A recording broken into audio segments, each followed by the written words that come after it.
October 9th, 2023. I think the context of the day was really important today. If you look, this whole move was a pretty tight spike and then channel. And on a higher time frame, like an hourly chart, it's a breakout. And that's important because it means it's likely to get a second leg up. So when you get something that's this strong, do you think we're just going to collapse immediately? Probably not. It's very unlikely that that's going to happen. And so usually when you get a strong move like this, you're going to end up getting a second leg up. So I thought it was really important that we gap down because the gap down could represent the pullback and we could find buyers, maybe around here, maybe around a 50% pullback of the prior day's move. That's pretty common. We didn't quite get there today. But a lot of times, if you get a big bull trend day and then you get a correction to around 50%, um, you'll get a rally. There was an example a few months ago, I can't find it, where we gapped down exactly on the 50% and we just rallied directly up from there all day. So when you get a big bull trend day, look to buy the 50% correction of the bull trend day. If you get a big bear trend day, probably look to sell the 50% correction of the big bear trend day on the following day. Since we got a big bull day, there was a 75% chance of 2 hours of sideways to down trading. That's pretty much exactly what we got. We got about 2 hours here of sideways trading. Um, we essentially got a measure move up of this bull flag. Bulls got a breakout above it. You can see bears were trying to force some sort of wedge top and or two-legged correction one, pullback two, or nested wedge 1, 2, 3, 1, 2, 3. So either way, regardless, we started to get a breakout above it. And when you get really strong pair of bull bars closing above the breakout, then it's pretty possible that we're going to get a measure move. This was a pretty big midday surprise. I actually have a couple examples of midday surprises, midday breakouts. Sure, um, they're pretty common. It's not as good of an example. This is a good example. Essentially, you get a wedge, and then you end up trying to get a measure move up with a wedge. This one, that probably got filled too somewhere up here. It's more of a midday reversal, but yeah, you can see a lot of times, you do get surprise breakouts during the day. When you get surprise breakouts, you usually are going to get a measured move of the of whatever it's breaking out of. So it's important to look for that. Bar one, bull bar, tails on the bottom and the top, so not as good as it could be for either side. Follow through for the bulls on bar two. It's a bull bar closing on its high or near its high, but doesn't quite close on its high. If it's an inside bar, bulls might buy, but it's got a big tail, and that's a problem.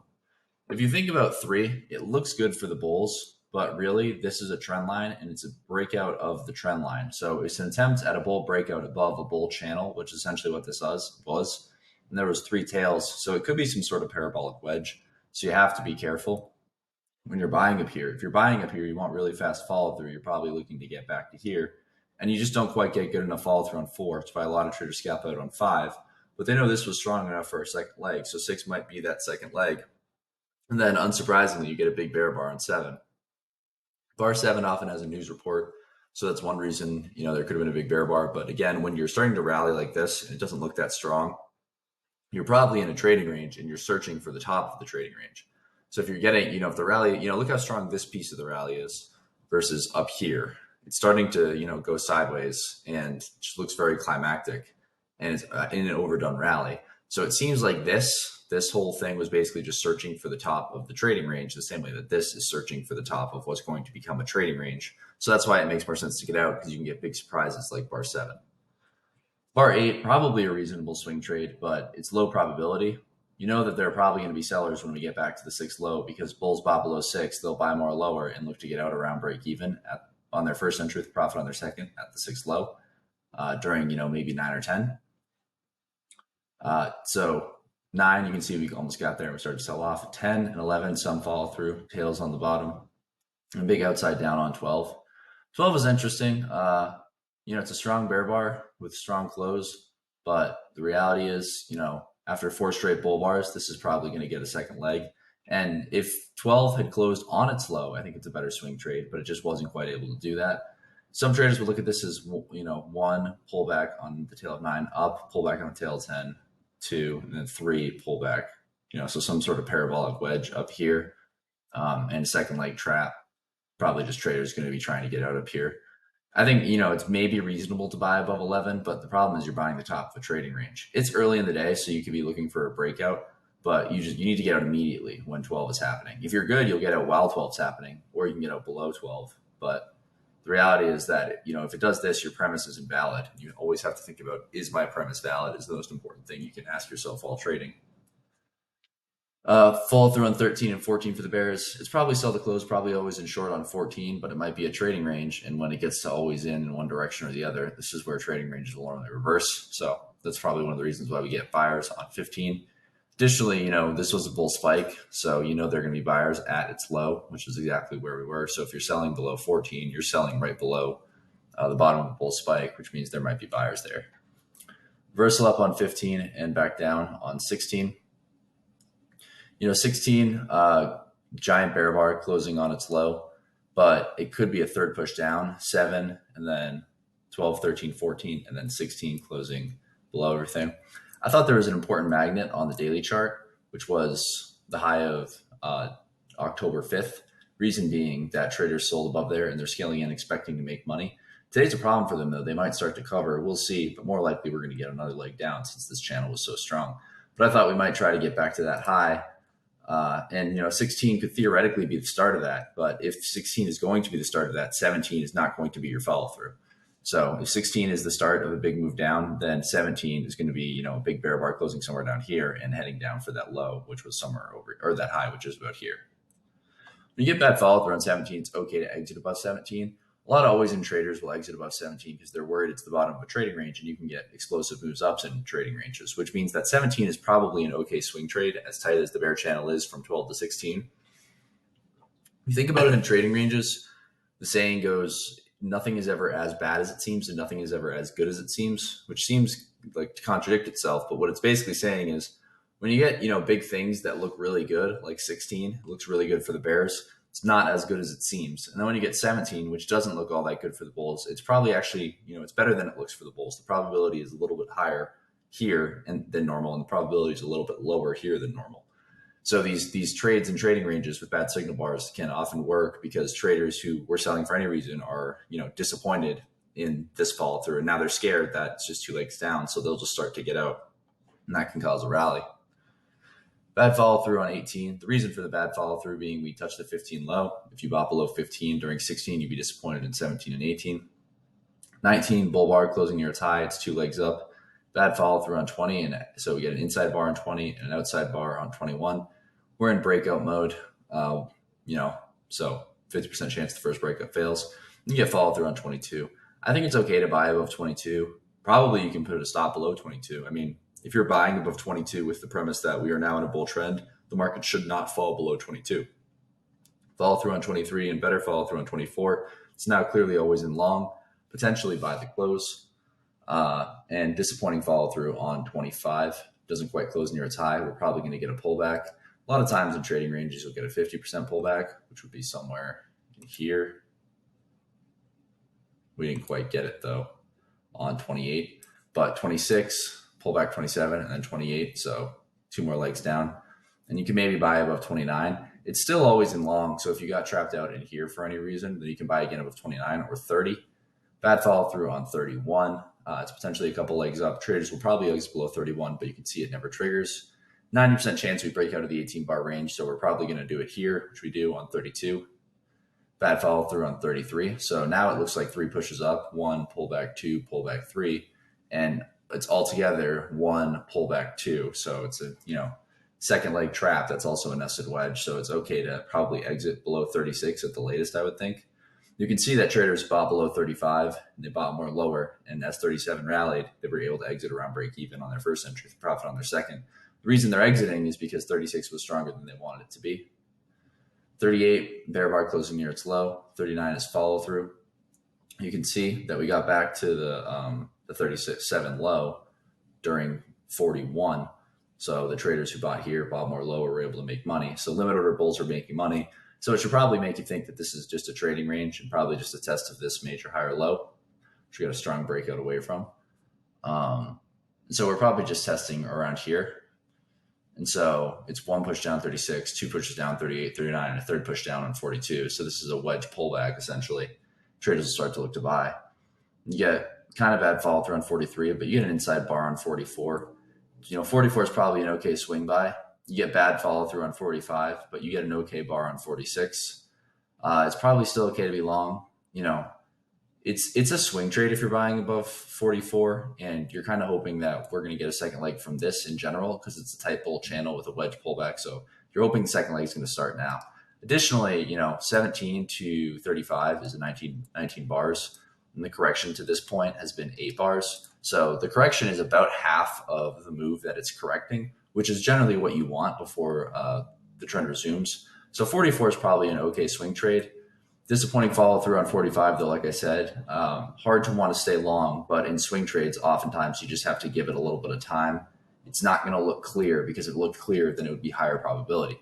So the traders that are waiting for 48, 49, it's much more clear, but you can see, there's so much profit. There's so much less profit left than there was if you bought above 44. But you have much better probability up here. Here you have maybe a 60 or 70% chance of a measured move up versus here it's probably only like 40 at the best. So that's the trade-off. Probably buyers below 46, but you don't want it to fall too far below 46. And you can see bulls bought it immediately with bull bar closing on its high. If you're long from here, pretty much if you get any sort of bear close, you're just going to get out below it, and you don't get it. You get a good follow through on 48. Some traders might look at 48 and say it's parabolic, and they don't quite want to buy because we haven't broken out. So those traders might buy the breakout, but you can see bulls pretty much bought immediately. And, buy the close, buy the market on 48. It's been always in long, probably since 44.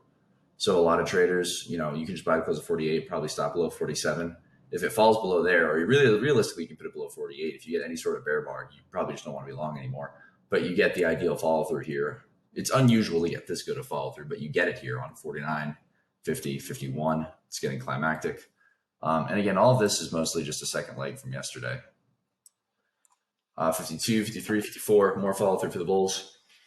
You get a minor reversal attempt at 57. You also have to keep in mind at this point that this is there's a 12 bar micro channel. So there's no reason to exit below 57 because there's probably going to be buyers below the first reversal. And you can see there was buyers below on 59, but the reality is it's probably just going to go up here and test. And any bulls who bought up here are going to be disappointed in this, but they know it's micro channel, so they were going to get a second leg. So that's why they bought below 58, and they'll exit around break even. I think 61 is a reasonable spot to exit. It's second reversal down. The microchannel is no longer in effect. You probably have a pretty good profit if you bought for any reason. So it's reasonable to exit. This high that we broke out of is something you want to be curious about if we're able to test. You can see we went pretty far over it and weren't able to get back. But regardless, 61 has the potential to test down here and test the moving average, so it makes more sense to just be flat. When it gets bad follow through 62, some traders will buy above 62. But when you're buying above 62, you know that the traders who sell above 56 are probably going to make money. So you have to be a bit more cautious. And that's why a lot of traders, when we get to this new high on 63, they scalp out 64. Traders who did not scalp out on 64 bought more lower, didn't let the break-even stop get run. You can see the break-even stop got run on 67, but they did not let the break-even stop get run. And then 66 tested up to a new extreme. And so any of the bulls who bought anywhere up here were disappointed in this, scaled in, and now they're out. And that's causing the double top and the sell-off. Additionally, 76 is a 20 gap bar moving average buy. So probably okay to buy above 76 if you're willing to hold into the night. You should probably be able to make out above here rather than before we get down here. And that's kind of what started to happen. For stop order trades, it was kind of hard in the beginning of the day. Probably 12 is okay. Probably 13 is okay. These are just not ideal. Maybe 8, 22, 24. And then I think 44 was one of the better ones. And then 48, 49, definitely high probability by 49. And you can buy the close at any of these bars. Limit orders, probably buyers below this bull spike, but hard to want to do after this second leg. So, probably buyers below 20.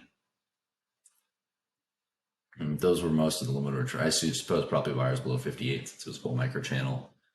Probably buyers below 41. Probably buyers below 46, but you got to be a little careful up here, I think, because it could be the top of a trading range. For always in, it was kind of hard today to trade always in the beginning of the day, as it often is in trading ranges. And so, maybe always in bears, maybe they sell the close of 7, but you probably got to get out above 8. and 7 doesn't seem all that good because this is pretty tight. Maybe you sell 13 or 14. They probably exit above 17. Always in bulls can buy above 22, I think, or a little bit later. They exit below 36. Bears don't really sell though. Buy again above 44. And you can buy the close of any of this stuff and exit below 61. From here, it's kind of interesting because we have a pair of good bull bars breaking away from this. So I'm not sure if we're going to pull back to get back down to here. We might, and if we do pull back to here, then I think there will be buyers here because the bears who sold above this are trapped, and so they should be waiting to buy back shorts when we get there. We'll also probably get to this low. I don't know if we touched it exactly today. 43. No, we didn't quite touch it, but we'll probably touch this low tomorrow, and there should be sellers waiting there since the bulls bought low here and they've been trapped for a while for the same reason that bears should be buying back shorts when they get up here. On the weekly chart, bulls looking to essentially trap bears and hoping bears exit shorts and we get a rally. That's the